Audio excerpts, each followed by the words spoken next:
no hay fecha que no llegue ni plazo que no se cumpla. Así que ese gran poder judicial de Norma Piña, de Silverio Lainez, Potisek y de todos los demás, uno de sus compinches logró lo que parecía imposible, que era dictar sentencia a Israel Vallarta, víctima de un montaje por un trío de criminales, al menos, que vimos, que son uno que está en el bote en Estados Unidos por narco, que es Genarco García Luna, otro criminal, Cárdenas Palomino, y otro criminal y sicario de la información, Lord Montajes, Loretito, porque Loretote anda en otras cosas. Ahí tenemos un mensaje que mandó Israel Vallarta a Loretito, que pues ese es video de redes sociales, lo vemos y comentamos, estimado Mula. Pues ya nos veremos, Carlos, ya platicaremos. No te odio, porque insisto, todo cae por su propio peso. Tú sabes bien por qué saliste de Televisa, tú y yo lo sabemos, pero esa plática me gustaría tenerlo de frente. Y sí me gustaría, Carlos Loret de Mola, que escuches esto. Ojalá y me quieras invitar a tu programa, porque yo con mucho gusto, desde ahorita, te acepto la invitación si la quieres hacer. Esa plática que tuvimos inconclusa, tanto en el momento que estaban haciendo las filmaciones, que tú sabes que no fueron como se dan al aire, y también las pláticas ante el juez que no pudimos concretar, me gustaría concretarlas sin problemas en tu programa o donde gustes, o en el programa de otra persona. Si alguien de los medios de comunicación se anima a invitarlo a él, invitarme ahí, también vamos a un terreno neutral sin problemas, ¿eh? Carlos Loret de Mola Álvarez, aquí estoy, no te deseo nada malo, te deseo bendiciones de corazón y creo que es justo que platiquemos. Me debes una plática. Pues ahí está, Molay. ¿Qué opinas de este tema? Yo creo que tiene más interés a un hombre que estuvo 20 años sin sentencia que Lord Montajes, Loretito, estimado Molay. Pues sí, porque Lord Montajes es un criminal, es parte de un viejo régimen. O sea, Carlos Loret de Mola y toda la caterva de pseudoperiodistas de TV Azteca y de Televisa son una mafia de la desinformación, por no hablar de toda la porquería, de toda la mierda de odios culturales que ha producido durante décadas la televisión mexicana, el radio mexicano, que esa sería otra discusión. Pero como desinformadores de masas, pues son unos criminales, ¿no? Y uno de los casos paradigmáticos de cómo estaba amafiado el poder de los medios de comunicación y el poder político y el poder económico mafioso, el poder del narco, el poder del crimen organizado, cómo se articulan esos elementos del régimen, de un régimen al que hemos derrotado electoralmente, pero que sigue ahí en sus poderes fácticos, en sus capacidades de golpear, en sus gestiones económicas, sigue ahí ese poder, ¿no? Y este caso, el de Vallarta, es uno de los casos más importantes, digo yo, paradigmático, porque justo ahí se vio cómo, con tal de solventar una crisis política, que era la crisis de ilegitimidad del régimen político, se crea un montaje que hace ver a la policía como haciendo su trabajo, pero se agarran unos animalillos, ¿no? Hay unos conejillos de indias para echarles encima el montaje en sí, y se sale de las manos de la situación, ¿no? Y se tienen que ensañar con tanto con la francesa, ¿no? Esta chava, ¿cómo se llamaba? Ya no me acuerdo. Florence Cassé, exactamente, con Florence, ¿no? Se ensañan con ella y se ensañan con Israel, ¿no? cuando muy temprano se sabía, lo cierto es que se sabía. Yo fui de las personas, de los millones de personas que me tocó ver en vivo ese montaje. Así es. Yo justamente estaba viendo las noticias tempranito y cuando lo vi dije, no mames, ¿quién les va a creer? O sea, a legua se notaba que eso era como una puta telenovela, ¿no? Las sustancias ahí sobre la mesa, o sea, era como... No, además, ¿cómo entran? O sea, van llegando y sí, aquí estamos en el operativo y van entrando así los policías. No mames. Sí, todo muy posicionado. O sea, era como entrar al set de Breaking Bad, ¿no? Como estaba... Una grosería. Sí. Uno que yo ya en ese tiempo pues, militaba en una organización revolucionaria, yo veía las noticias nada más para buscar la crítica, ¿no? Para reírte un rato, pues sí. Ajá, pero uno dice, ¿a poco creen que la gente va a creer esto, no? O sea, uno ya está amañado como quien sea, ¿no? Pero como maleado. Sea, sí, pero dices, pero ¿creen que la gente es pendeja que se va a comer esto? Pero luego ves cómo detienen a los chavos, ¿no? Y cómo ella la agarran y ella ya está toda paniqueada.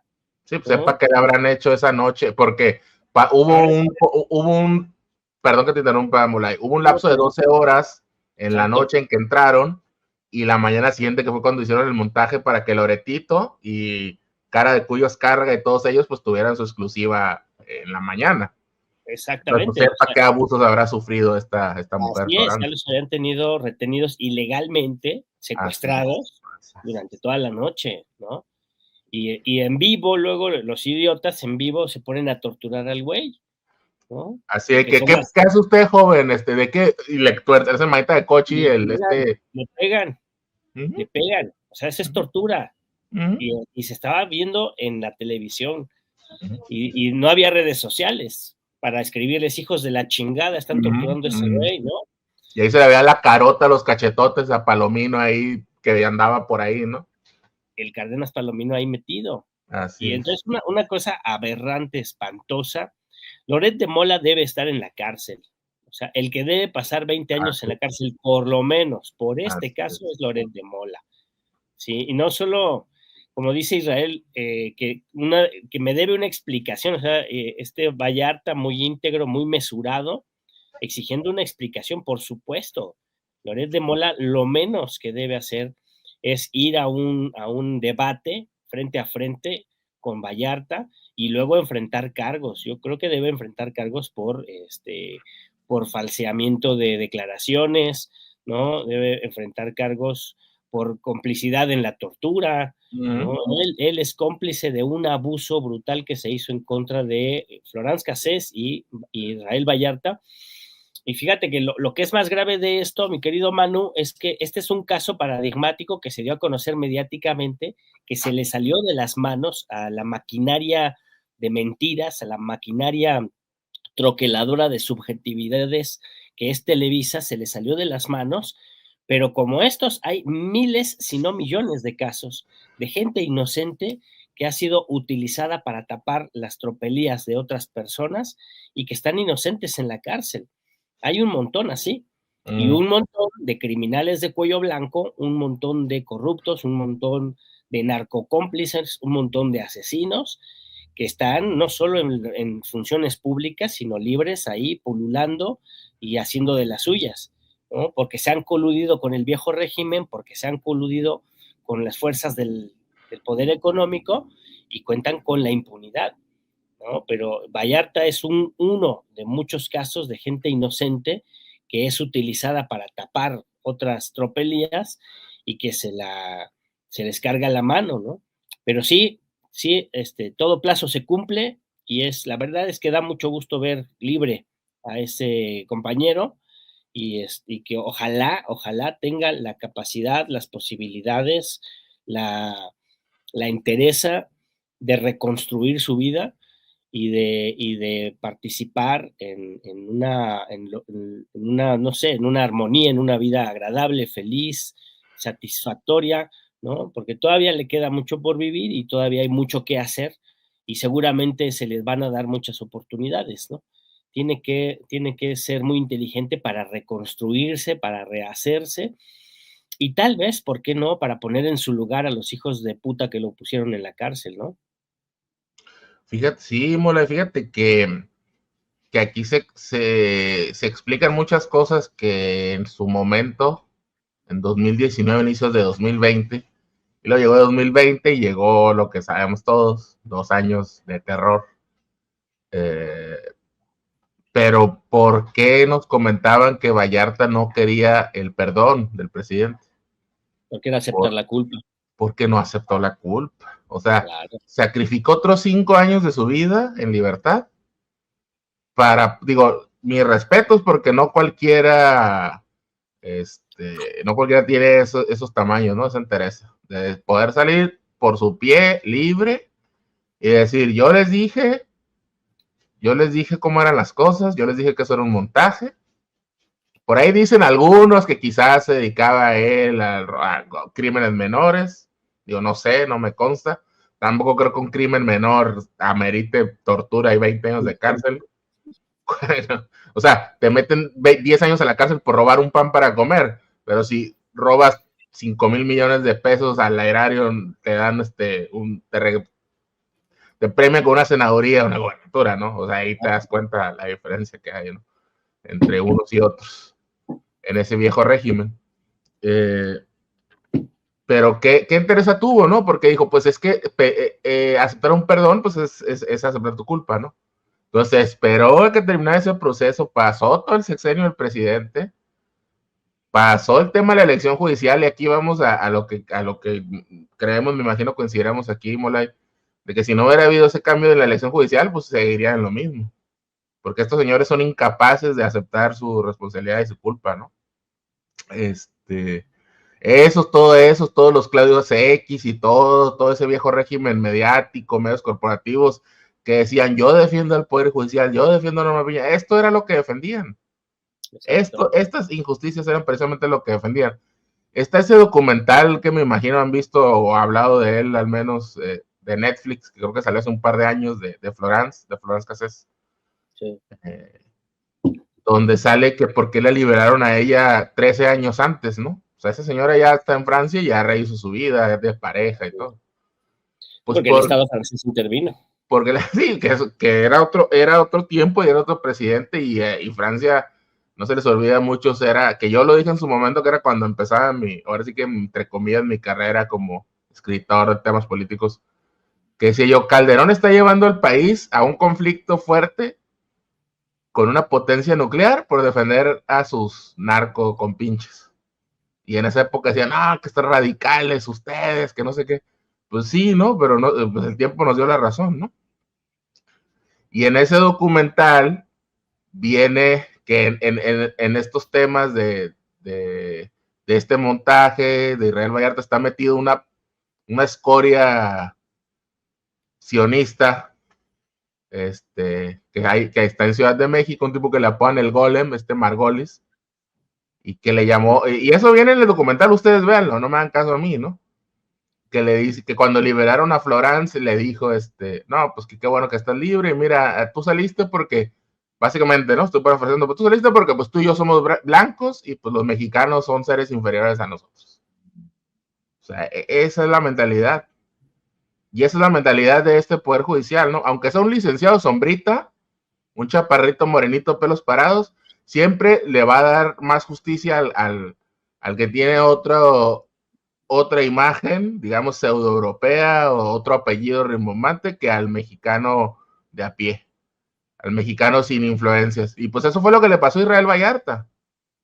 O sea, no era un hombre con grandes influencias, ¿no? Y estuvo 20 años y la que era su pareja pues salió en 7, ¿no? Salió en una tercera parte del tiempo, con fuerte apoyo del gobierno francés y de medios de allá y todo, ¿no? Entonces, ahorita entró el Cuba y se volvió a salir. Pero bueno, ¿algún otro comentario, otra reflexión, Molay, para entrar con nuestros compañeras y compañeros? Pues esto, lo que se hace evidente es que este caso, del caso de Israel Vallarta, es una muestra de cómo se coluden los poderes, ¿no? En el viejo régimen, esos poderes eran imperantes, ¿no? Controlaban la política, controlaban la economía, controlaban el poder judicial, ¿no? Controlaban el crimen organizado. y fue muy difícil lograr abrir una brecha, abrir un hueco en esa articulación de los poderes mafiosos para que el pueblo pudiera intervenir y pudiera desenganchar esos procesos para construir una nación para todas y para todos. Pero no hemos terminado, estamos en un proceso inicial, apenitas, ¿no? Entonces, el caso de Vallarta nos llama la atención, nos debe llamar la atención sobre todo lo que falta hacer aún en las fiscalías, en los ministerios públicos y la vigilancia que debemos tener con el Poder Judicial para que no hagan justicia en función del dinero, no juzguen a la gente en función del dinero, en función de los poderes que les presionan, sino en función de garantizar la libertad, garantizar el bienestar y garantizar los derechos humanos, ¿no? El caso de Vallarta es un caso de violación de derechos humanos en toda la línea, en toda la regla, ¿no? Es una violación permanente de derechos durante un tiempo insoportable y que debe servir de ejemplo de lo que no se debe hacer ni en medios de comunicación, ni en el Poder Judicial, ni en los juzgados, ni en el Ministerio Público, ni en las policías, ¿no? O sea, todo lo que se hizo contra Israel Vallarta es todo lo que no se debe hacer en un país libre, en un país democrático, en un país con justicia. Y insisto mucho en esto, hay muchos Israeles Vallarta que no tienen los medios de comunicación, que no tienen el apoyo político, que no tienen la solidaridad del pueblo, porque son casos anónimos.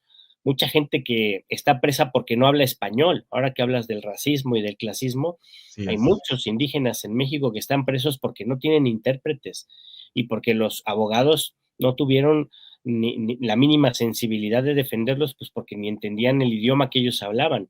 Ni les importa un traductor, nada. ¿No? Y así, muchos casos, ¿no? Que tampoco se trata de ver a rajatabla y liberar ahí a cuanto güey se declara inocente, porque hay muchos criminales Pues que sí. incluso fueron utilizados por el Estado para reprimir al pueblo y que de repente salen libres por amnistía. Y ahí hay casos muy importantes en Acteal, hay casos en Aguas Blancas, casos en el Charco. Hay gente que fue instrumento de asesinato en Aguas Blancas, en Acteal y el Charco, y lograron ser amnistiados en el gobierno de Andrés Manuel. Paramilitares, ¿sí? Que lograron ser amnistiados en el gobierno de Andrés Manuel. Y entonces ahí las familias de las víctimas están denunciando que esas personas no tienen por qué estar libres. En la calle, ¿no? Sí. Ajá. Pero entonces se trata de que hay que ser muchísimo más observantes en las garantías y en el respeto de los derechos y en presionar desde abajo al poder, tanto legislativo como judicial como ejecutivo, para que haga bien su trabajo y para que no traicione los intereses del pueblo, ¿no? Y a los sionistas, a estos sionistas como Margulis que tú mencionas, y muchos otros sionistas que andan por acá por México, en esta coyuntura internacional tan dolorosa, tan grave, tan brutal que estamos viviendo con el genocidio en Palestina, pues hay que acotarlos, hay que señalarlos y hay que expulsarlos del país, definitivamente. O sea, hay que decir quiénes son los sionistas, que no salgan ni de su casa y que se larguen de aquí, que se vayan a Israel, aquí no tienen nada que hacer. Por ahí anda en medios públicos, ¿no? Sabina Berman, que dice que es sionista pro Palestina, ¿no? Vaya maroma. No se puede ser sionista por Palestina. Pues claro que no. Pero pues ahí andan algunos y algunas deslumbrados porque los invitan a su programa. En una entrevista, una vez entrevisté a esta, los nombres. Una doctora, ahorita me acuerdo del nombre, una compañera filósofa, sí. judía antisionista. Ahorita que también hay bastantes, pero que les da muy poco alcance en medios por obvias razones. En esta entrevista yo le decía, ella me decía, ¿sabes qué es peor que un sionista de derecha? Y yo dije, ay, chingamos, no sé qué puede ser peor. Y dice, un sionista de izquierda. Así es. Y dije, ah, chinga, ¿y por qué? Dice, porque los de izquierda mantienen su posición racista, su posición anti-palestina, su posición asesina, pero se recubren de un manto de democráticos, de luchadores por los derechos, de liberales, y en realidad son iguales que los otros o peores porque son unos hipócritas, ¿no? Sí, porque son adaptados dentro de esa sociedad buena ondita, ¿no?